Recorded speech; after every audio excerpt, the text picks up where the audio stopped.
Bienvenue dans le débat de France 24. Dimanche prochain, le 24 avril, aura lieu le second tour de la présidentielle en France. Emmanuel Macron, Marine Le Pen, l'affiche est la même qu'en 2017. Ce sont à nouveau deux programmes radicalement opposés, deux visions du monde qui s'affrontent. Mais l'issue du scrutin s'annonce cette fois beaucoup plus incertaine. 5 ans après, alors que les partis traditionnels continuent de chuter, Emmanuel Macron est toujours donné gagnant selon les derniers sondages. Mais l'écart s'est resserré entre le candidat désormais président sortant, et la candidate d'extrême droite. Le front anti-Macron sur lequel compte jouer Marine Le Pen pourra-t-il être plus fort que le front républicain? Les électeurs de Jean-Luc Mélenchon, le candidat d'extrême gauche, arrivé 3e au premier tour avec plus de 20% des voix, sont-ils la clé de ce scrutin? Sur quel sujet les finalistes peuvent faire la différence dans cette dernière ligne droite? Le débat de mercredi sera-t-il décisif? On va en débattre avec nos invités ce soir. Dominique de Montvalon, éditorialiste politique. Bonsoir. Benjamin Morel, en plateau également, politologue, maître de conférence à Paris 2 Panthéon-Assas. Bonsoir. Merci beaucoup d'être avec nous. Et puis par Skype, depuis Bordeaux, Jean Petot, politologue. Merci à tous les trois. J'aimerais d'abord qu'on regarde un sujet pour revenir sur ce qui s'est passé ces dernières heures, alors qu'on entre dans cette dernière ligne droite. Je le disais, Marine Le Pen était en Normandie ce lundi. Et puis vous allez voir qu'on assiste à pas mal de revirements dans les deux camps ces derniers jours pour tenter de séduire les indécis, mais surtout les électeurs de gauche. Regardez. Mission convaincre. Voilà comment les équipes de Marine Le Pen ont présenté le déplacement de la candidate ce matin. Dans cette commune du Calvados, elle est pourtant arrivée largement en tête au premier tour.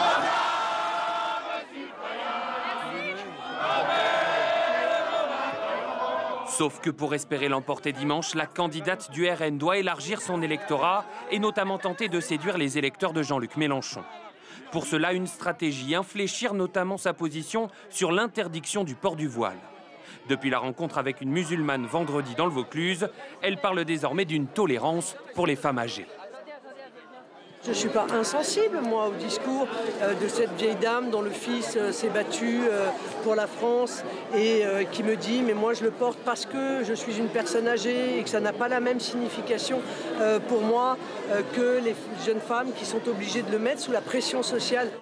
Samedi à Marseille, Emmanuel Macron a lui tenté de verdir son image. Le président candidat a même fait sienne l'expression de Jean-Luc Mélenchon de planification écologique. Pour les lieutenants d'En Marche, Emmanuel Macron a pris en compte les résultats du premier tour. On veut aller plus loin et plus fort. C'est ce qu'a dit le président de la République. C'est ce qu'attendent les Français. C'est ce qu'attend le monde aussi. Si Marine Le Pen était élue, on serait le seul pays au monde dans l'accord de Paris à arrêter les énergies renouvelables et même à retirer nos énergies renouvelables. Les candidats devraient désormais limiter leurs déplacements jusqu'à mercredi soir pour se concentrer sur le débat décisif de l'entre-deux tours. Et puis selon le dernier sondage Ipsos Soprasteria, Emmanuel Macron l'emporterait avec 56% des voix dimanche prochain contre 44%, vous le voyez, pour Marine Le Pen. Alors clairement, l'écart est plus faible qu'en 2017 cette fois, même si Emmanuel Macron a repris un peu d'avance ces derniers jours. Dominique de Montvalon, on pourrait avoir une surprise dimanche? Oui. Indiscutablement, Emmanuel Macron se présente à l'approche du scrutin du second tour en favori, mais méfions-nous des sondages en général, et je ne mets pas en cause l'utilité des sondages, je les ai pratiqués comme journaliste pendant si longtemps, mais méfions-nous des sondages en général, et spécialement dans une situation qui est la nôtre aujourd'hui, où le sol politique est incertain, bouge, où vous avez énormément d'électeurs sincères et qui n'essayent pas de biaiser, qui disent « j'hésite, je ne sais pas, je me pose des questions, etc. » Non, c'est pas joué. Benjamin Morel, c'est pas joué dimanche. Le taux de participation est attendu à 72% selon ce même sondage Ipsos Soprasteria. La participation, ce sera une des clés de ce scrutin dimanche? C'est en effet la clé parce qu'en réalité, on voit qu'on a des enquêtes qui sont quand même moins serrées qu'il y a quelques semaines et que très clairement aujourd'hui, on n'est plus tout à fait dans la marge d'erreur. En tout cas, on est sur un écart beaucoup plus grand. Mais on sait que les enquêtes d'opinion ont eu un vrai problème lors des derniers scrutins sur l'évaluation de la participation.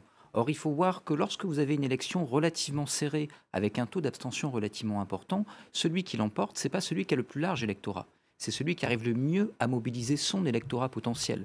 Et là, on a plusieurs inconnus. On ne sait pas exactement comment va se mobiliser l'électorat de gauche. Est-ce que cet électorat de gauche va se mobiliser pour Emmanuel Macron? Est-ce qu'une grande partie va se jeter dans l'abstention? On voit que le vote Le Pen y est marginal, mais malgré tout, il y a des velléités abstentionnistes. De l'autre côté, il y a l'électorat populaire, qui vient notamment en secours de Marine Le Pen. Et cet électorat populaire, il ne s'est pas entièrement mobilisé pour le premier tour, et une partie peut être jetée dans l'abstention ou au contraire se remobiliser pour Marine Le Pen. Ça, on a aujourd'hui du mal à l'évaluer, et s'il y a en effet une possibilité que les sondages soient démentis, ce sera probablement là-dessus, sur cette participation différentielle.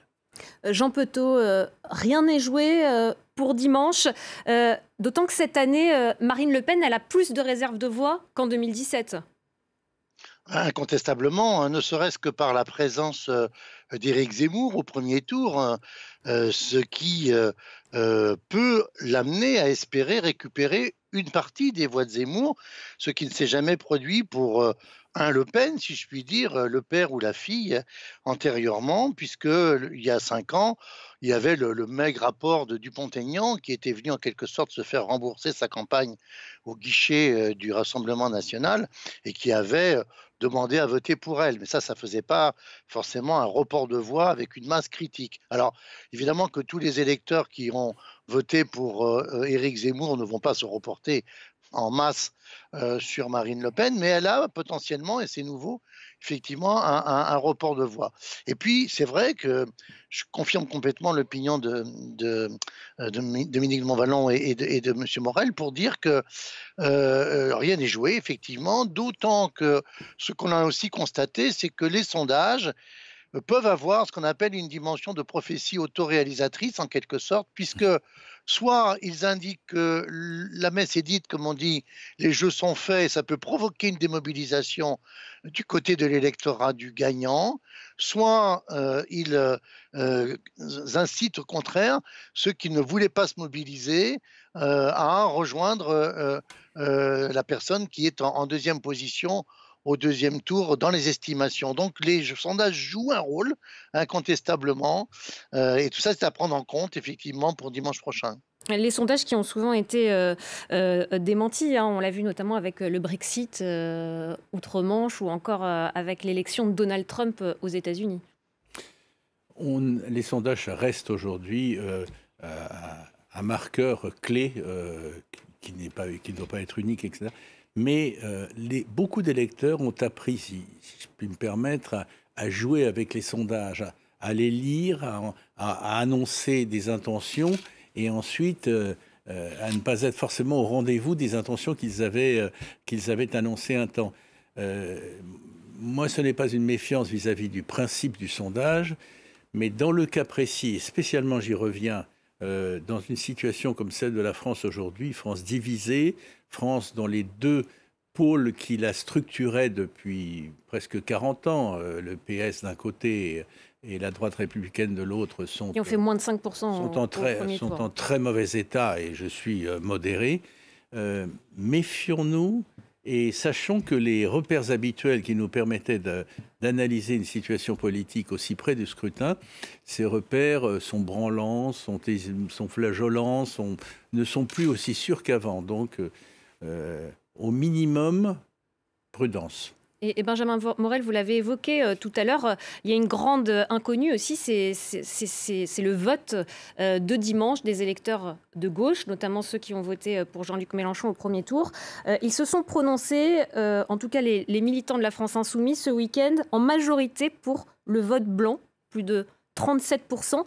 Est-ce que c'est étonnant? Et est-ce que ce vote blanc pourrait favoriser un candidat ou un autre? Alors pour l'instant, quand vous prenez les enquêtes, vous avez, et ça change, parce qu'il y a encore quelques semaines, on était sur un tiers Macron, un tiers Le Pen, un tiers abstention. Là, on est plutôt sur 40% Macron, 40% abstention et 20% Le Pen dans les enquêtes d'opinion. Donc ce qu'a présenté LFI n'est pas un sondage d'opinion, c'est une consultation des militants pour déterminer la position qui était celle de la formation politique. Donc il ne faut pas tout à fait confondre tout de même. Mais aujourd'hui, en réalité, vous avez plusieurs types d'électorat Mélenchon. Et si on veut comprendre comment se répartit ce vote, il faut dire qu'il y en a au moins 3 types. vous avez d'un côté un électorat plutôt populaire, avec une forte porosité avec le vote RN. On l'a vu en 2017 et on le voit encore aujourd'hui. Ce sont les 20% qui peuvent éventuellement basculer jusqu'à 30-40% chez Marine Le Pen. 16% à être prêt à voter pour Marine Le Pen pour l'instant. Mais encore une fois, quand vous regardez les enquêtes d'il y a quelques semaines, ça peut monter un peu plus.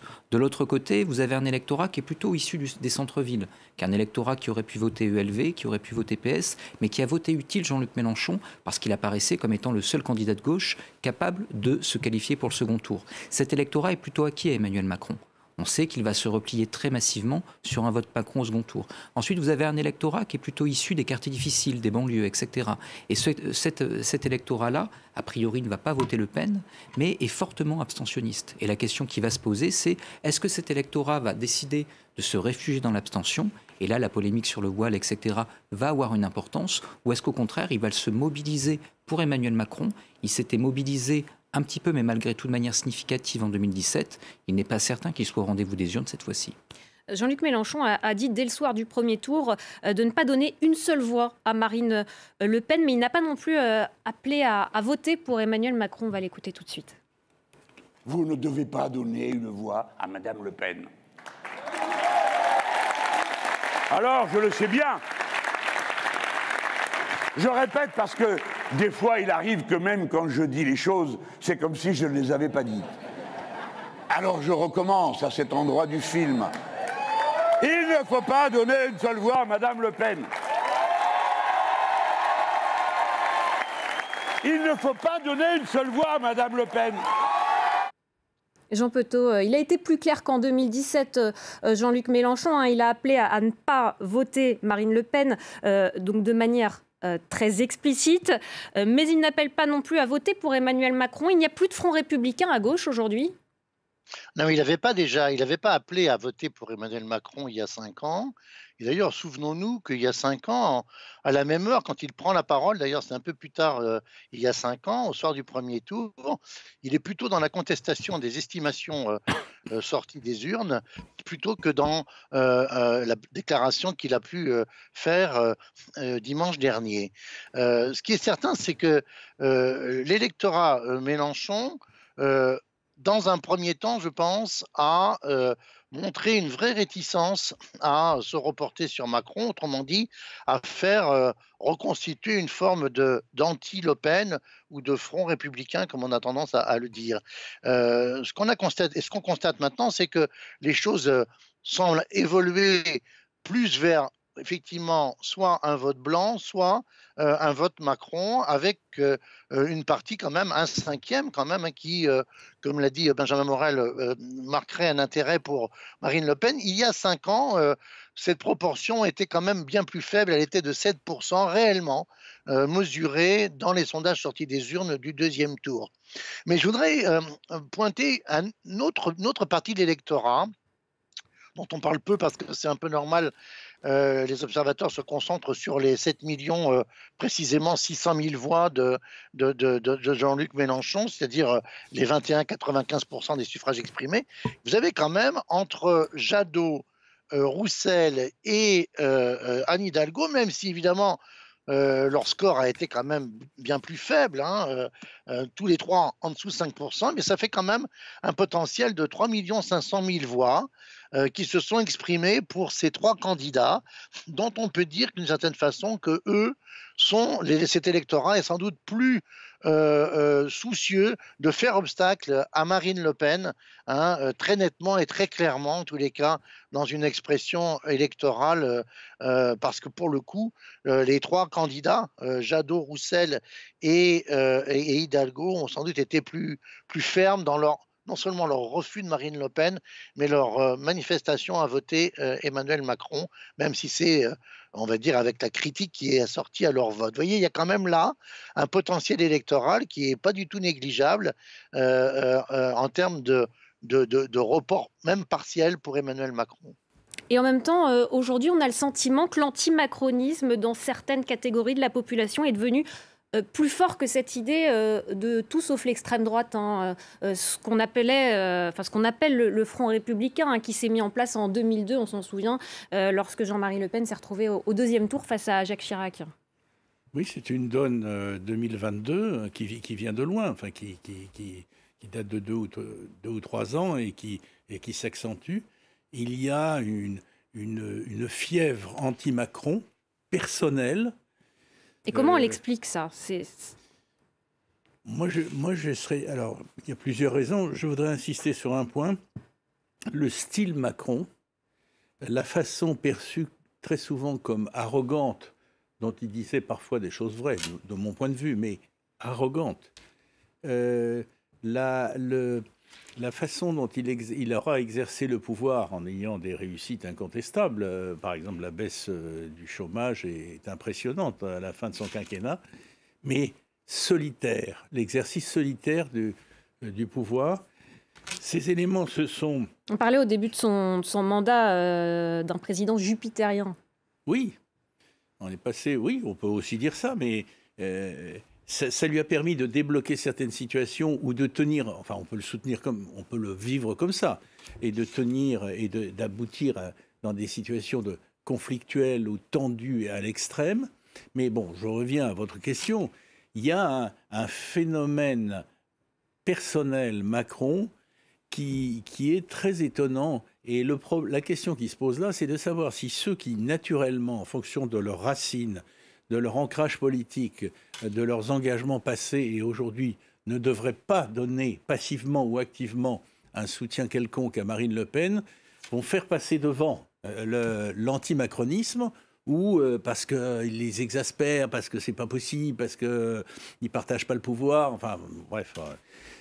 ou s'ils vont revenir à leurs fondamentaux. Alors, si on prend les tout derniers sondages, dont je répète qu'il faut les prendre à mes yeux avec prudence, mais c'est toujours intéressant, il semblerait qu'on revienne quand même à l'ancrage de gauche. Hein. Et quand on est traditionnellement et classiquement de gauche, on ne va pas voter pour Marine Le Pen. Mais bon, moi, j'observe ça comme journaliste, je ne fais pas de prédiction et je ne dicte de conduite à personne. Comment expliquer ça, Benjamin Morel, ce rejet d'Emmanuel Macron, rejet qui est très fort, hein, après 5 ans d'exercice du pouvoir? C'est quoi? C'est sa manière de gouverner Oui, en partie. Alors, je dirais qu'il y a 3 aspects. Le premier aspect, c'est en effet des traits de personnalité. Quand on prenait les enquêtes d'opinion, ce qui est intéressant, c'est de voir pas seulement les codes de popularité, mais les traits de personnalité. On a un président qui est apparu orgueilleux, hors sol, déconnecté et méprisant. Et à partir de là, vous avez... En effet, je rejoins ce qui a été dit, une forme d'animosité personnelle qu'on a connue pour Nicolas Sarkozy, qu'on n'avait pas forcément connue comme telle pour François Hollande, et qui est très très marquante sur la figure d'Emmanuel Macron, qui est un président à la fois assez populaire, hein, 41%, ce qui est plutôt bien en fin de mandat, mais extrêmement clivant. Le deuxième aspect, il est social. On n'a jamais vu aujourd'hui une telle stratification sociale du vote. Plus vous montez dans l'échelle de revenus, plus vous avez de chances de voter Macron.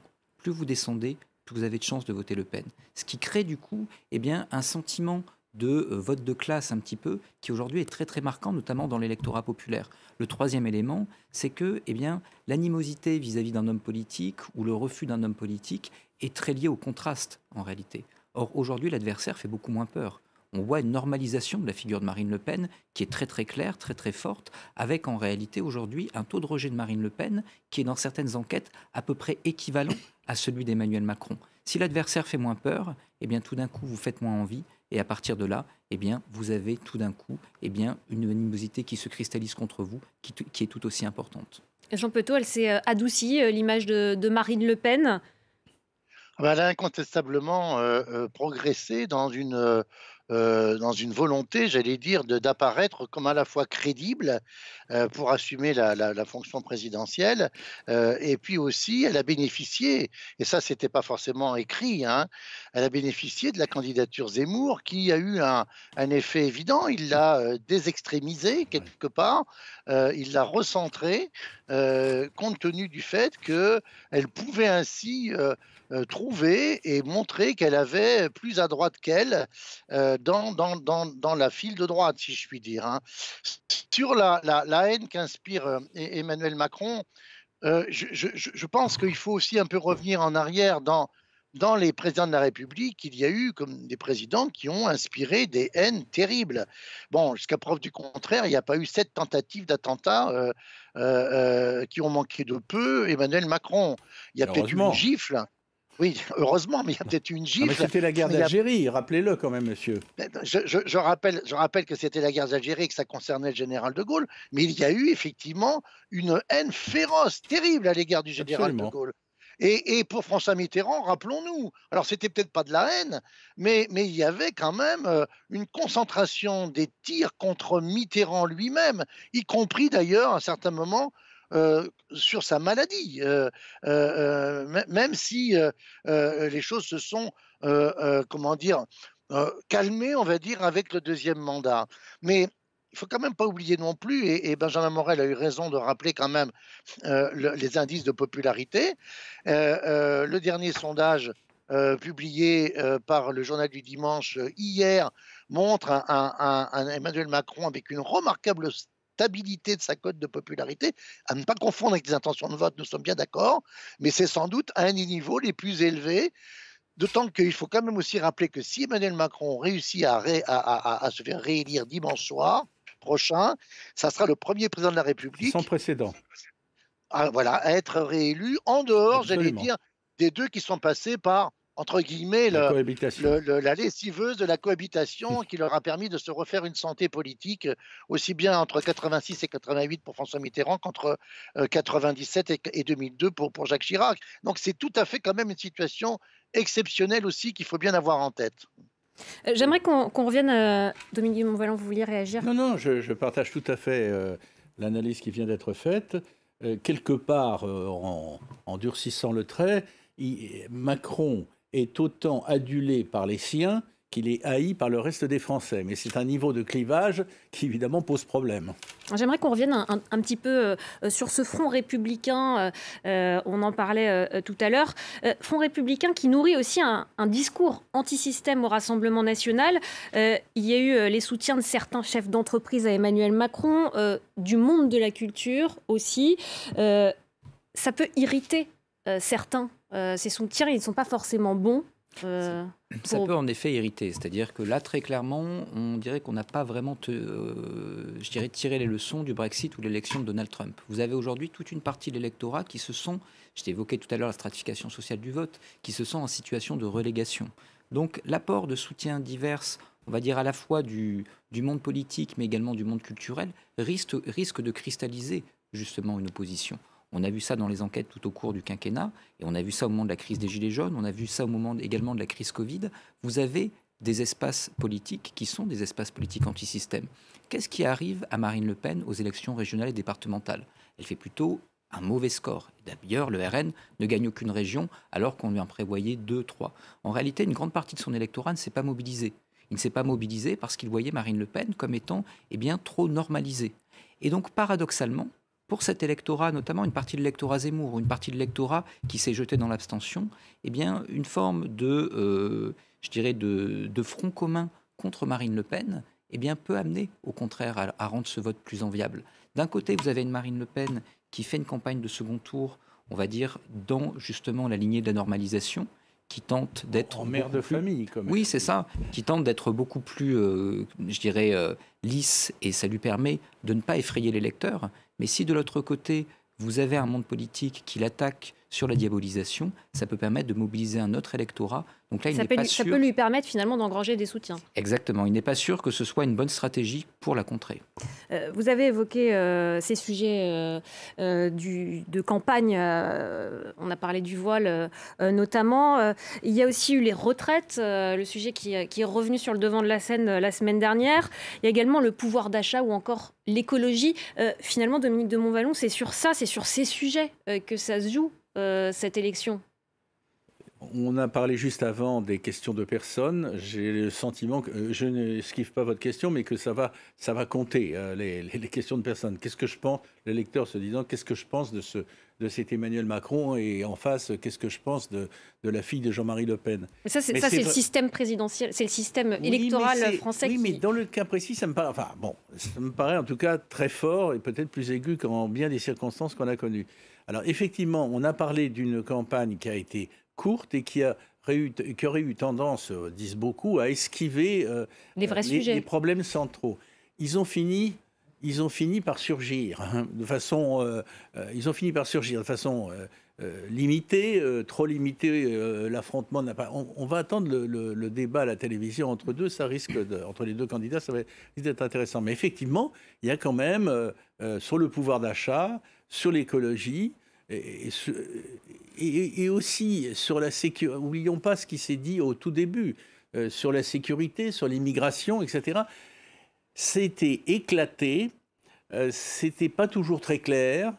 Ça aurait été mieux pour l'ensemble des Français qu'il y ait de la clarté et de la netteté, mais les sujets sont venus finalement. Les sujets sont venus, éparpillés, mais ils sont quand même venus. Mais enfin, au total du total, il faut le dire, on vit une campagne électorale en 2022 et c'est pas fini. Hein, il va se passer des choses après les législatives et autres, absolument sans précédent. Je ne sais pas, je ne vois pas à quoi on peut comparer ce que nous vivons depuis déjà plusieurs semaines dans l'histoire politique de la Ve République. On a une absence de campagne électorale, donc à part peut-être 65... notamment par la guerre en Ukraine.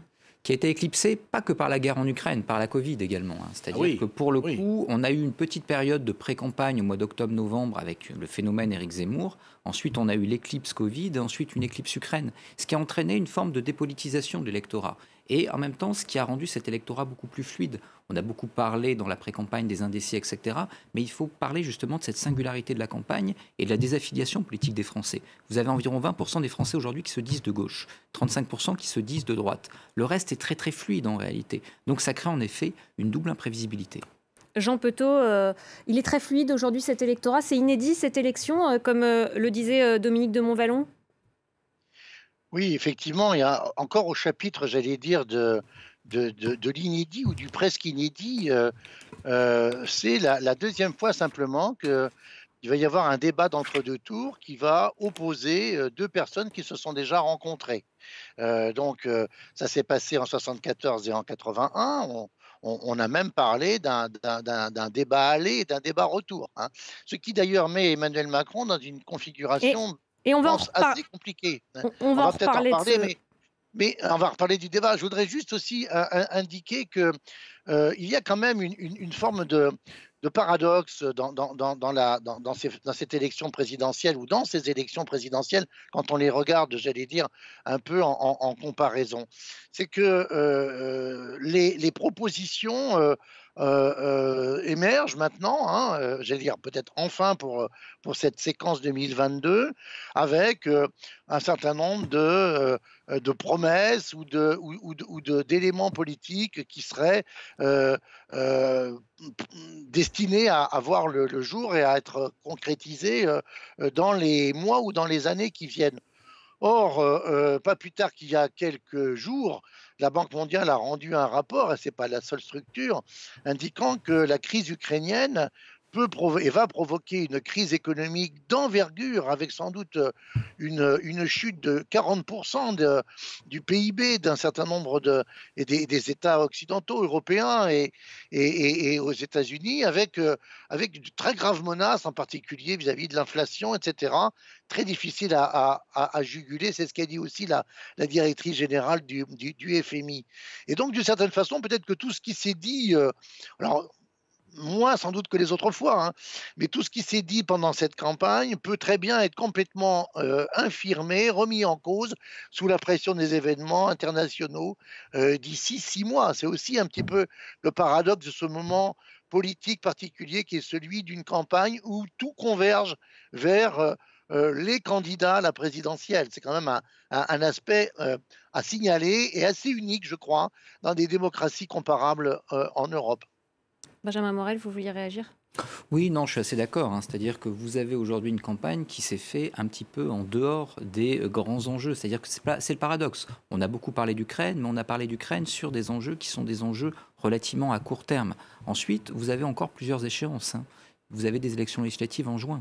Le monde de juin, au vu de l'instabilité aujourd'hui géopolitique, au vu de l'instabilité économique, ne sera peut-être pas le monde du mois d'avril. Et ces législatives, aujourd'hui, on en parlait d'ailleurs un peu tout à l'heure en coulisses, sont très très imprévisibles. C'est la première fois qu'on aurait, depuis la fin du quinquennat, une majorité qui serait reconduite avec le même président de la République. Ce serait la première fois également qu'on aurait une majorité très peu ancrée, si on part sur l'hypothèse d'Emmanuel Macron, qui serait également reconduite. Fin du cumul des mandats, députés qui ne viennent pas réellement du monde politique, c'est très très compliqué à prévoir. Donc on peut avoir une configuration politique très différente, parce qu'il faut bien comprendre que le président de la République en France a juridiquement très peu de pouvoir.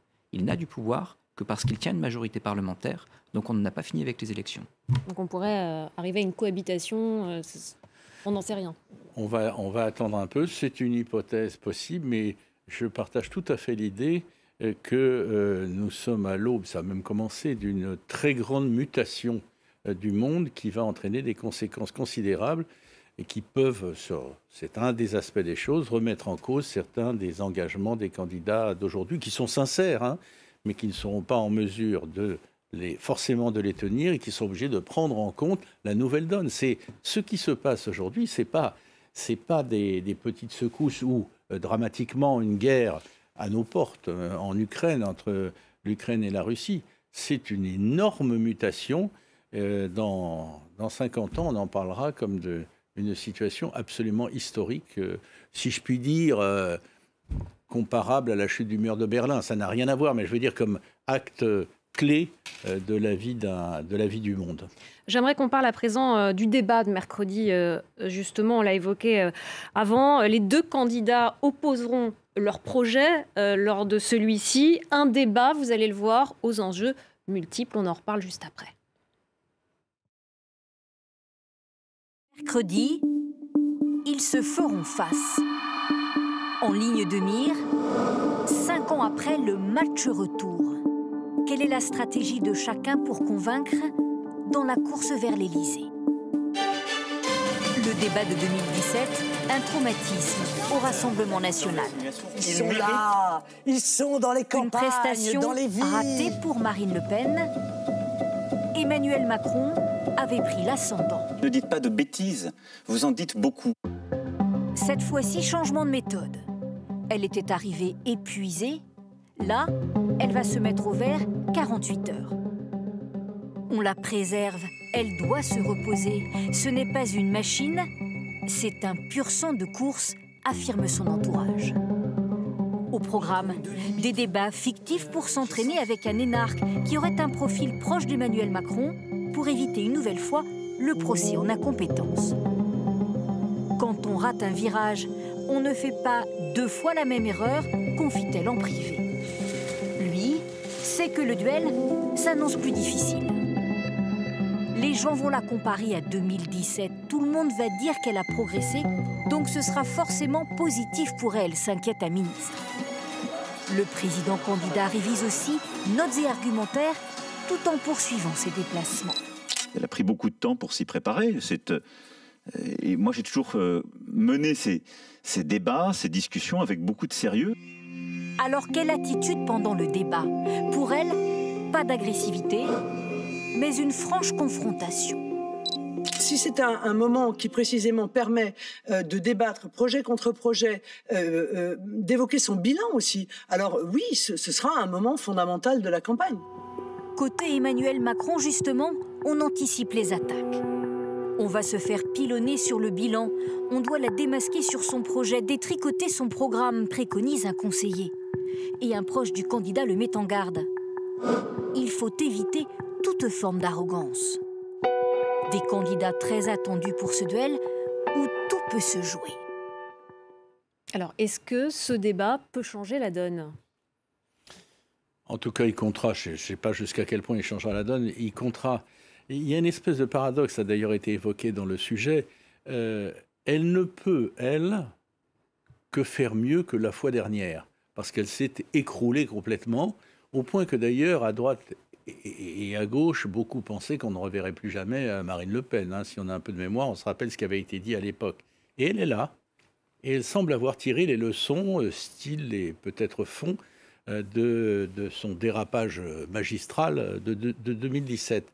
Donc effectivement, là je voyais que c'était prêté, le propos était prêté à un ministre, peu importe, mais elle ne peut faire que mieux. Elle est mieux que la fois dernière. Non seulement il a son bilan à assumer, qu'il assumera, Emmanuel Macron, mais il va falloir qu'il trouve un ton, certainement dénué d'arrogance, parce que sinon il se caricaturerait et il marquerait un but contre ses propres intérêts, mais trouver un ton pour, de son point de vue, effectivement, faire valoir qu'au-delà de la forme, puisqu'elle elle aspire à gérer le pays comme une mère de famille, et puis elle est devenue plus ronde, plus au bon sens du terme, psychologique. Mais au-delà de ça, qu'est-ce que son projet recouvre exactement? Voilà, ça, c'est pas joué, mais au départ, la balle, elle est à mon avis dans le camp d'Emmanuel Macron. C'est à lui, non pas de tirer le premier, mais de dire le premier, de trouver un ton et d'essayer de l'imposer. Elle va jouer un peu en dedans et au départ, elle ne peut que marquer des points. Jean Petot, il va devoir trouver un ton, Emmanuel Macron qui va devoir la jouer défensif. Il doit défendre son bilan, il n'est pas forcément dans la bonne position.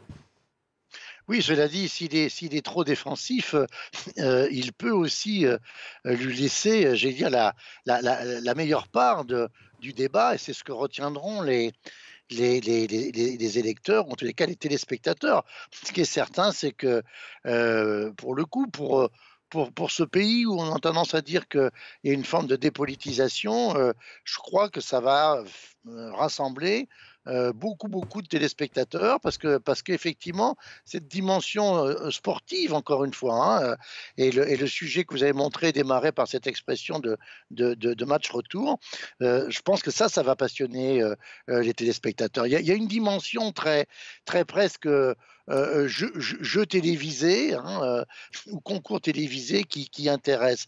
Je crois que Emmanuel Macron a dit qu'il préparait ce débat avec tout le sérieux qu'il fallait, comme un match OM-PSG, manière de faire encore un clin d'œil à l'OM. Ce qui est certain, c'est que ce qui va sortir de ce débat peut, je ne dis pas renverser forcément le résultat, d'autant que si les sondages sont à peu près stabilisés, la marge de sécurité apparaît un peu pour Emmanuel Macron. On estime généralement qu'il peut y avoir un déplacement rarement supérieur à 2% dans ce genre de débat sur un électorat qui est fluide, comme on l'a dit tout à l'heure, ou en tous les cas instable. En tous les cas, c'est vrai que, encore une fois, le rôle d'Emmanuel Macron, je pense, est plus compliqué à interpréter que celui de Marine Le Pen mercredi soir. Marine Le Pen qui, elle, va se mettre au vert, on l'a vu dans le sujet, pour préparer ce débat après sa prestation ratée de 2017. Est-ce que ça peut l'aider ? Oui, ça peut l'aider parce qu'elle a besoin d'apparaître crédible. On a beaucoup parlé de la dédiabolisation de Marine Le Pen et c'est un élément essentiel pour arriver à comprendre aujourd'hui l'élargissement de son électorat. Mais vous avez également la crédibilisation de Marine Le Pen. Quand vous regardez aujourd'hui les enquêtes d'opinion, vous voyez que Marine Le Pen est beaucoup plus crédible. Et notamment sur certains sujets comme le pouvoir d'achat, elle est même parfois plus crédible qu'Emmanuel Macron. Elle a un déficit sur certains aspects, l'international, d'où les conférences de presse qu'elle a tenues il y a quelques jours. Mais sur ces sujets-là, on a un vrai travail de crédibilisation sur 5 ans.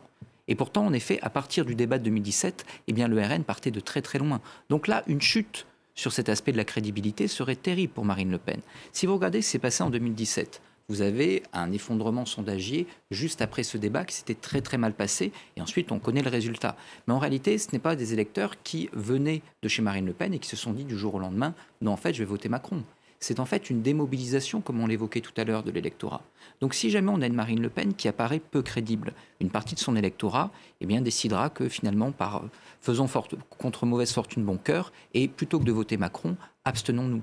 En revanche, si Emmanuel Macron, ça a été évoqué, apparaît trop orgueilleux, ou apparaît comme étant l'inverse de ce qui est attendu justement par ses électeurs de gauche, par exemple, mais également par une partie de la base de droite, qu'il a conquis par vote utile sur Valérie Pécresse lors du premier tour, mais qui pourrait très très bien également se réfugier dans l'abstention.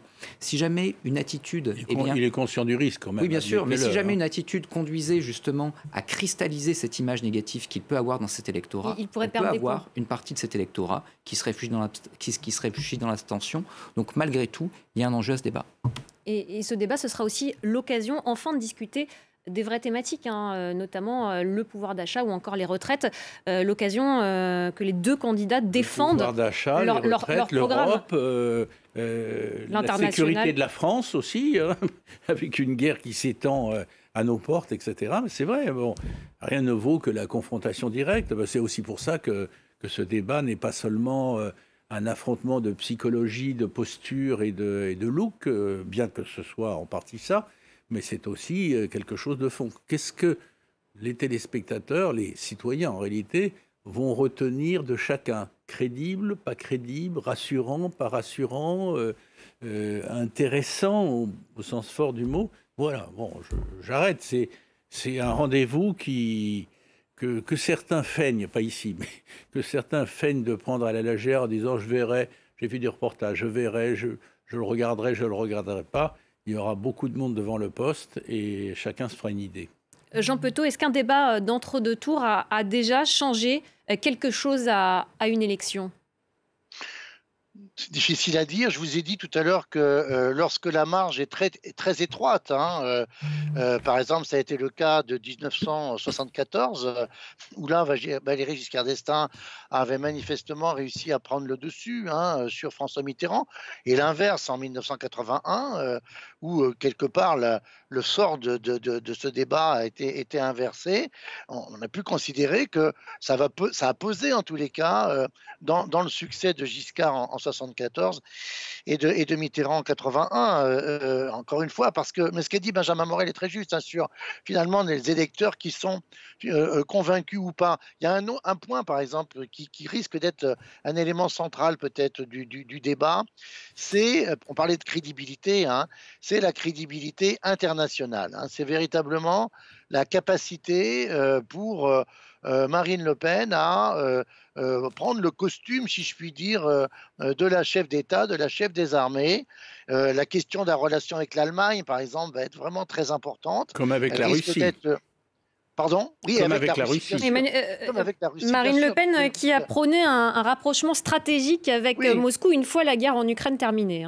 Alors, on verrait mal Emmanuel Macron ne pas utiliser cette position affichée par Marine Le Pen, d'autant qu'on parlait de crédibilité, je termine là-dessus, Marine Le Pen a quand même un déficit d'entourage. Il n'y a pas de personnalité, j'allais dire, présentable en termes de crédibilité gestionnaire, comme Emmanuel Macron a d'ailleurs pu, dès le premier tour de 2017 et dès l'avant-deuxième tour de 2017, en faire état.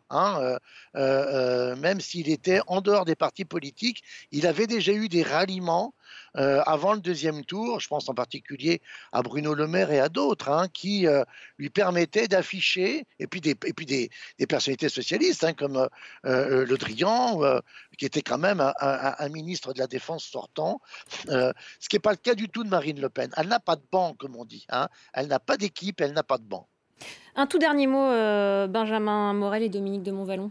Il nous reste 1 minute, si vous voulez conclure. Est-ce que les jeux sont faits ? Non, les jeux ne sont pas tout à fait faits, même si aujourd'hui, au vu de l'état des enquêtes d'opinion, il y a en effet, je dirais, une indication assez forte. Mais pour le coup, Emmanuel Macron n'est pas à l'abri d'un accident. Et du coup, ce débat va compter parce qu'en effet, vous avez une campagne d'entre-deux tours qui a été une campagne extrêmement dure. Souvenez-vous, Gérald Darmanin, si jamais Marine Le Pen est élue, les pauvres vont mourir, etc. On a eu une campagne extrêmement dure. Et à partir de là, arriver justement à une position qui soit une position de président sortant, très présidentiable, qui considère son adversaire sans être méprisant, c'est compliqué. Donc, en effet, il y a des plumes à perdre. Merci beaucoup à tous les trois. Merci Jean Petot qui était en Skype depuis Bordeaux. Merci Benjamin Morel. Merci beaucoup également Dominique de Montvalon. Merci d'avoir été avec nous pour ce débat. Restez avec nous sur France 24, l'information continue.